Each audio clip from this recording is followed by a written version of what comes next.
En cette période de confinement et de chômage, Jo a le temps de poursuivre sa réflexion sur le néolibéralisme, l'argent et le monde du travail. Lors du premier confinement, en mars, elle avait rapidement été mise sous pression par son patron et par les initiatives tous azimuts de Faustine qu'il a rebaptisée Fausté. La trentenaire célibataire s'occupant du réseau informatique tout en étant pigiste, n'avait rien d'autre à faire que de balancer des articles et des idées de sujets pour impressionner le patron, appartenant à la même génération, sans se soucier de l'ingrat travail éditorial de mise en forme qui retombait sur Jo, lequel improvisait, au sein d'une organisation que le directeur était incapable de définir. Les règles du jeu étaient donc pipées dès le départ, et cela ne pouvait que profiter à la reine de l'Esbrouf qui pouvait se mettre en valeur, sans faire le sale boulot, tout en pointant par derrière les insuffisances de Joachim, alors que celui-ci s'occupait de l'éreintant et fastidieux, mais indispensable, travail de l'ombre. Obsédé par l'intérêt supérieur du journal, il ne se rendait pas compte qu'il mettait le sien en danger.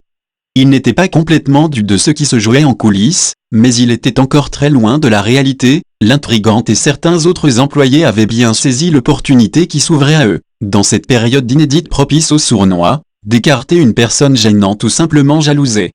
Opportunité rendue possible par la complaisance d'un dirigeant falot, trop content de se séparer d'un subalterne peu malléable. Le premier confinement avait ainsi viré au cauchemar bien avant la décision de mise à pied tombée 6 semaines plus tard. L'actualité ne s'arrête pas, et comme son domicile était devenu son bureau, Jo était toujours au boulot. Dans son cas, le télétravail ne masquait pas des semi-vacances. Sans jamais voir son patron, il avait l'impression de l'avoir tout le temps sur le dos et d'être épié en permanence, via les moyens de communication modernes. Au bout d'un mois et demi, il se sentait épuisé. D'une manière ou d'une autre, pour sa santé, il fallait que cela s'arrête même s'il tenait bon. Après une ultime mascarade fomentée par ses ennemis, un message de mise à pied le libérait tout en le plongeant dans un désarroi passager.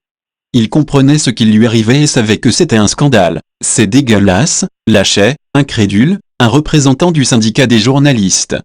L'incrédulité était partagée par la totalité des personnes que Joachim avait pris soin de prévenir. Le désarroi laissa vite la place à la détermination. Jo était déterminé à renvoyer, par les moyens de la justice professionnelle, les conspirateurs à leur inanité. Quelques mois après, le second confinement est donc plus favorable que le premier, à l'introspection et à la méditation. De tout le maelstrom néolibéral où s'entrechoquent l'ambition, la compétition, la domination, l'exploitation, l'écrasement, le cynisme, la stupidité, l'absurdité, l'égoïsme, l'inconséquence, le gaspillage, la pollution, la destruction. C'est l'argent qui ressort. Le nerf de la guerre, l'instrument de torture, le fouet de l'esclavage moderne, l'outil des inégalités, la mesure de la démesure, le dieu des matérialistes, l'idole des superficiels. Le fric, l'oseille, la caillasse, qui, à l'origine, ne sont là que pour faciliter les échanges de biens au service de l'être humain. Joachim se dit, l'argent ne fait peut-être pas le bonheur mais il donne le pouvoir. À commencer par le pouvoir d'achat, tout est à vendre. Tout le monde est à vendre. Les gros riches achètent les petites mains qui ont besoin de croûter.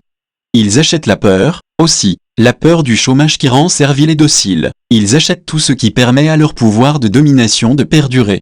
Ils achètent le droit du travail, la possibilité d'exploiter les individus et de les licencier à bas coût. Ils achètent les politiques, celles qui cassent le code du travail et assurent l'exploitation des masses. Ils ont acquis le droit d'user et d'abuser à nauséam de la formule magique qui institue le coût du travail, la fable qui met l'accent sur le coût. Que représente pour les propriétaires cela même qui les enrichit, le fameux coût du travail, la fable qui détruit des emplois au nom de leur préservation. Tout est à vendre. Ils achètent le droit de polluer et de dévaster la planète pour continuer à s'enrichir. Ils achètent le pouvoir de nuire en toute impunité. Ils achètent les médias, ils achètent la démocratie. Ils ont porté leur pouvoir d'achat à son stade ultime en achetant le pouvoir suprême. Accessoirement, à moins que ce ne soit essentiellement, l'argent peut aussi aider à sauver sa peau. Quand il pouvait encore écrire des articles, pour les besoins d'un dossier, Joachim avait pondu une brève qu'il avait titrée « Le Titanic et la lutte des glaces ». Il faut savoir que la catastrophe la plus médiatisée du siècle dernier n'a pas démenti les données déjà connues de l'histoire sociale. En l'occurrence, les chances de figurer parmi les rescapés étaient proportionnelles à sa richesse. 75% des passagers de 3e classe ont péri, 58% de ceux de 2e classe et 40% de Ceux de première classe, les enfants qui n'ont pas survécu appartiennent tous à la 3e classe. Le plus célèbre naufrage de l'histoire a reproduit les inégalités entre les classes dans la lutte pour la survie. Je se dis à lui-même, l'argent qui fait le tri entre les gens, voir qu'on en est encore là plus de 100 ans après, ça me tue.